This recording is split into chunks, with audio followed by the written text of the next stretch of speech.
Es la primera sesión de 7 planeadas dentro del programa de los sindicatos y transformación.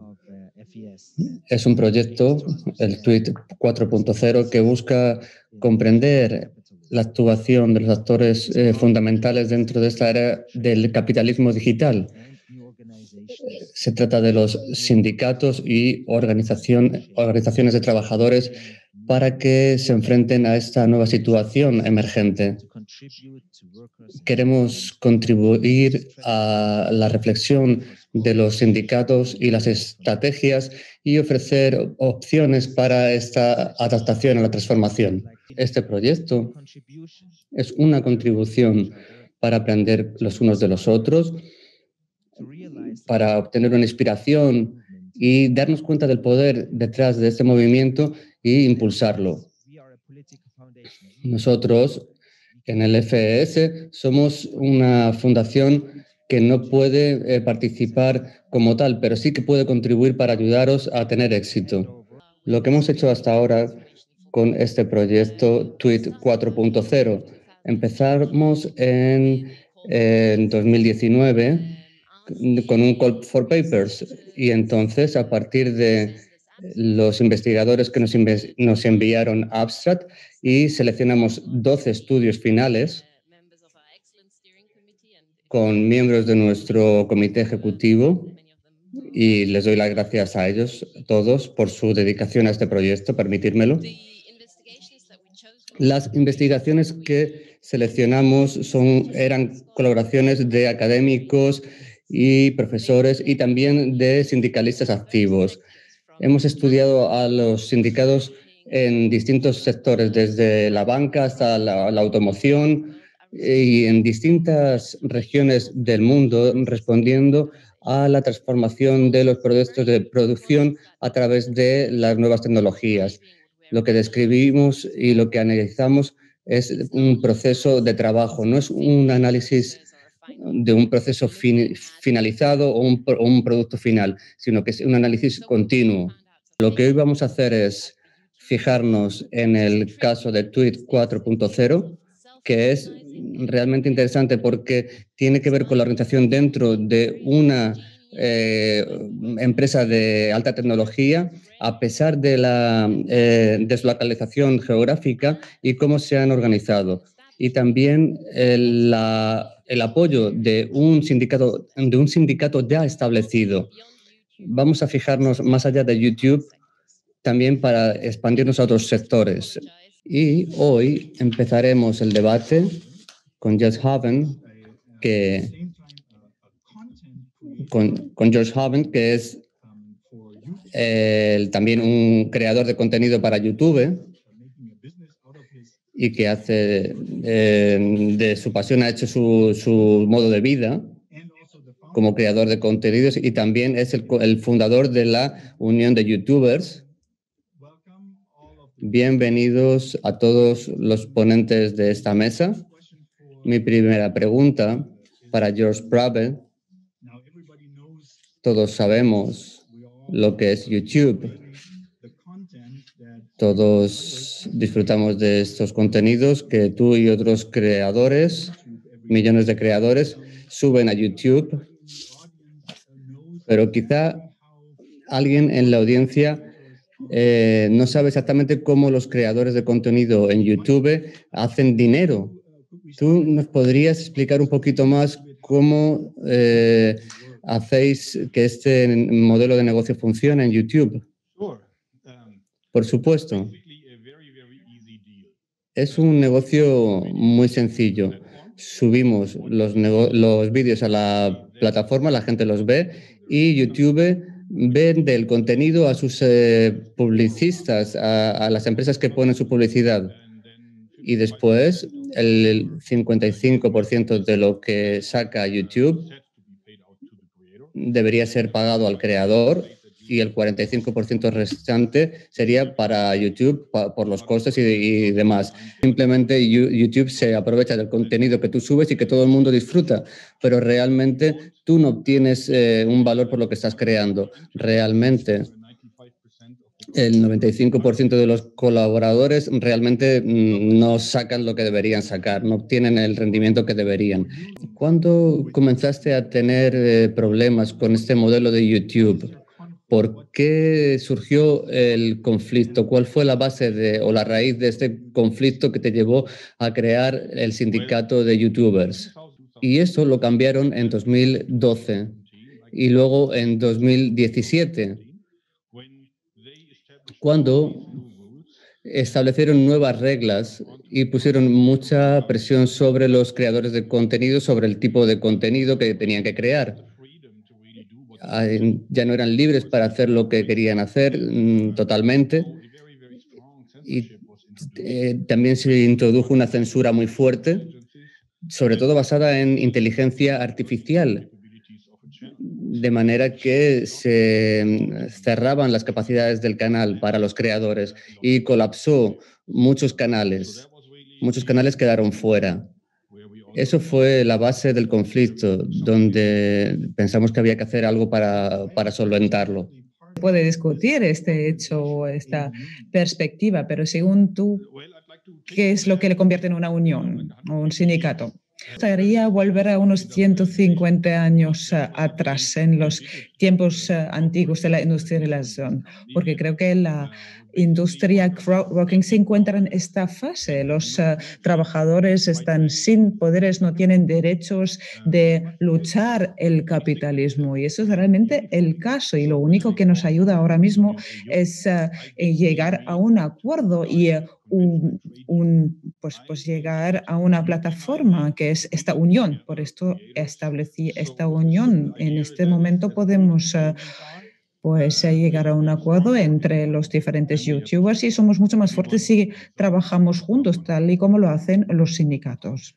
Cuando aprendieron por primera vez sobre la unión de los youtubers y cómo y por qué querían pues mirar más adentro de esta idea. ¿Qué les pareció especialmente interesante sobre esta asociación y sus problemas? YouTube, por ejemplo, o la creación de contentos es una plataforma que no tiene un sitio fijamente establecido. Ellos pueden estar en cualquier sitio del mundo, se puede vivir a 100 kilómetros del otro o de otros youtubers. Entonces no es igual de fácil de organizarse y asociarse con otros trabajadores de esta misma plataforma. Y la tesis o la hipótesis, entre otros científicos, este estudio ha sido que iba a ser mucho más difícil organizarse, demostrar resistencia, pero obviamente es mucho más difícil asociarse con otros afectados. Y eso fue la razón por la que marcamos este caso como algo especial y entramos en contacto con Jörg unas semanas después de esta conferencia. ¿Puedes explicar en cómo se incluyó este hecho en el estudio o cuáles fueron los factores principales que ayudaran a superar esta fragmentación triple en su estudio y cómo describimos esta fragmentación geográfica o espacial que nos parece lo más obvio? También explicamos una fragmentación tecnológica cuando creamos contenidos en YouTube a través de la interfaz de YouTube. Estamos obligados de asumir este rol de un competidor individual contra los demás trabajadores en la plataforma. Se pueden, por supuesto, formar asociaciones, pero normalmente se dificulta bastante la tarea de asociarse y organizarse con otros empleados. Los empleados están de esta forma muy atomizados, están muy lejanamente distribuidos y YouTube pues ha creado este marco voluntariamente. Y la tercera fragmentación que queremos explicar es una fragmentación organizativa. La fragmentación sigue existiendo,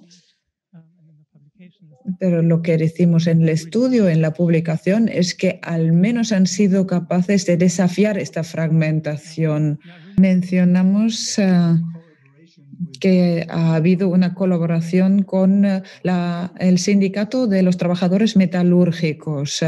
¿Cuál fue la situación antes de contemplar esta colaboración que llevó a esta colaboración y cuáles fueron tus expectativas? Sí, había toda una serie de preguntas ahora.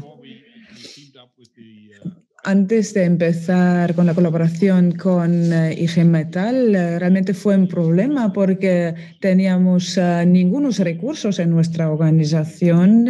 Sigue siendo ningún sindicato convencional, es más bien un movimiento de los trabajadores en Internet. Nos carecíamos de experiencia, carecemos de los recursos necesarios y también de los vínculos con la política para realmente crear una organización grande. Todo aquello lo tenía la IG Metal, el Sindicato de los Trabajadores Metalúrgicos. Es importante señalar que ellos también pueden representar a autónomos, a los freelancers, no solo los convencionalmente así llamados trabajadores metalúrgicos. ¿Cuáles son los recursos de poder que la Unión de Youtubers pone sobre la mesa y la que la Unión o el Sindicato de la Metalurgia pone sobre la mesa, y cuáles son las posibilidades y los límites de esta colaboración combinada en perspectiva que puede ayudar? Las primeras 6 semanas teníamos a unas 15.000 personas ya dentro de este sindicato. Es decir, que se puede reunir a muchísima gente rápidamente, de creadores y no creadores de contenido, y dentro de la unión, como para mostrar nuestro poder asociativo y reunir a los trabajadores, en este caso de YouTube o creadores de contenido, y apoyar los unos a los otros con mensajes que motivan los unos a los otros y mantienen el entusiasmo, realmente compartiendo cómo funciona el canal de uno y el del otro. Entonces, los creadores pueden compartir sus modelos personales y realmente eso anima los unos a los otros. Y eso lo hemos recogido en nuestro estudio. Por otro lado, los recursos realmente potentes serían los del poder social, es decir, el poder de ganar la partida y movilizar a la opinión pública. Y yo me pregunto, hemos mencionado el poder institucional, pero respecto a los sindicatos establecidos como tal, lo que ayuda a fomentar los recursos de poder que tienen en su mano y ponerlos sobre la mesa. Entonces, me pregunto, ¿cuál sería tu experiencia en Europa con las soluciones normativas, legales? ¿Qué papel podéis desempeñar? Porque hace 4 años o hace 5 años, la Comisión Europea evaluó que los autores de todo tipo, ya fueran creadores o no, tenían un desequilibrio de poder en frente a otros actores contractuales, y eso tenía que cambiar. La directiva de copyright se aplicó desde las instituciones y comenzó la batalla para asegurar que los autores tuvieran y los propietarios de derechos individuales estuvieran al mismo nivel en cuanto a derechos, y cómo hacer que los contratos fueran justos, con contratos justos con el cliente. Aquí el poder institucional resultó clave, no solamente para los sindicatos o asociaciones individuales, sino también para otro tipo de organizaciones mayores representando a creadores, a actores visuales, a performers. Todos se reunieron en una coalición durante unos años en una batalla, incluyendo incluso contra YouTube, que no quería introducir cambios a esa ley. Y finalmente, para abreviar, la directiva que se aprobó reconocía el derecho de los creadores de contenido y otros autores para tener una remuneración justa, incluyendo desde las plataformas de YouTube. Voy a empezar con Johannes. Has hablado del hecho de que hay un papel de negociación colectiva y tal vez podrías explicarlo un poquito mejor. Me gustaría saber cómo la experiencia de trabajar sobre este caso inspira tu trabajo o vuestro trabajo futuro como caso de estudio. Y, por supuesto, para George, sería interesante escuchar algo sobre si crees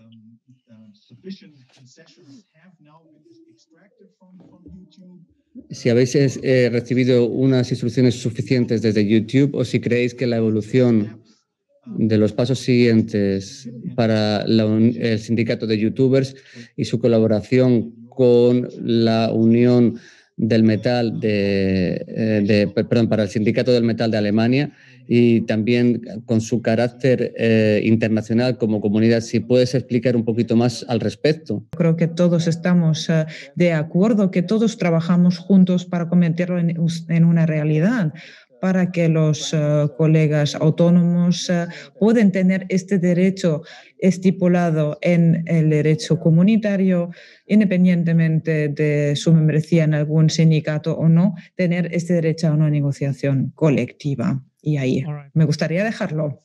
Y lo que también me pareció súper interesante en la YouTubers Union fue que realmente funcionó poner esta presión a YouTube. No todo se logró, pero al menos consiguieron reunirse con ellos, se lograron toda una serie de pasos y lo que me pareció ser un éxito especial, que el YouTubers Union realmente entró en un conflicto con YouTube. Muy bien, pues primero me gustaría decir que la campaña de FairTube que empezamos con IG Metal solo tiene 15 meses, es relativamente pronto de decir o de hablar de progresos, pero ya tenemos ciertos progresos.